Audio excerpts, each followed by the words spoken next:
ఈ రోజు నేను చూపించబోయే రెసిపీ వామాకు బజ్జీ.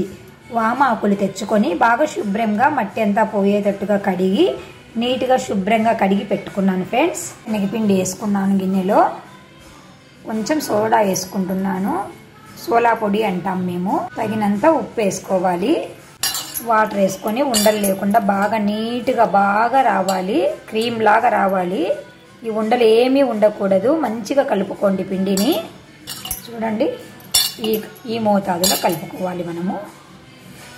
కొంచెం వాము వేస్తున్నాను, కొంచెం జీలకర్ర వేస్తున్నాను. వాము ఎందుకు వేస్తానంటే శనగపిండి కొంచెం వాతం అంటారు కదా, అది తగ్గడానికి, డైజెషన్ బాగా అవ్వడానికి అన్నమాట. ఓ పైన బాండీ పెట్టాను, బాండీలో ఆయిల్ వేసాను. ఇది వేడెక్కాక మనము వామాకు తీసుకొని ఈ పిండిలో ముంచేసి ఇందులో ఈ వామాకును ఇలా శనగపిండిలో ముంచేసి వేయాలి ఫ్రెండ్స్. ఇలా ఒకవైపు కాలాక రెండో వైపుకు టర్న్ చేసుకోవాలి. చాలా చాలా టేస్టీగా ఉంటుందండి. ఈ వింటర్లో ఇవి చేసుకొని తింటే గొంతులో ఏదైనా కఫం ఉన్నా కూడా బయటకు వచ్చేస్తుంది. మనకు చాలా చాలా హెల్తీగా ఉంటుందండి. మీరు కూడా తప్పకుండా ఈ వామాకు బజ్జీని వేసి మీకు ఎలా వచ్చాయో మాకు కామెంట్ రూపంలో తెలియజేయండి ఫ్రెండ్స్.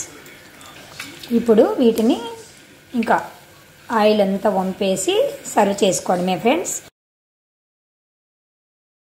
ఎంతో ఈజీగా చాలా సింపుల్గా మనం వామాకు బజ్జీని తయారు చేసుకున్నాం ఫ్రెండ్స్. తప్పకుండా మీరు కూడా ట్రై చేసి మీకు ఎలా వచ్చాయో మాకు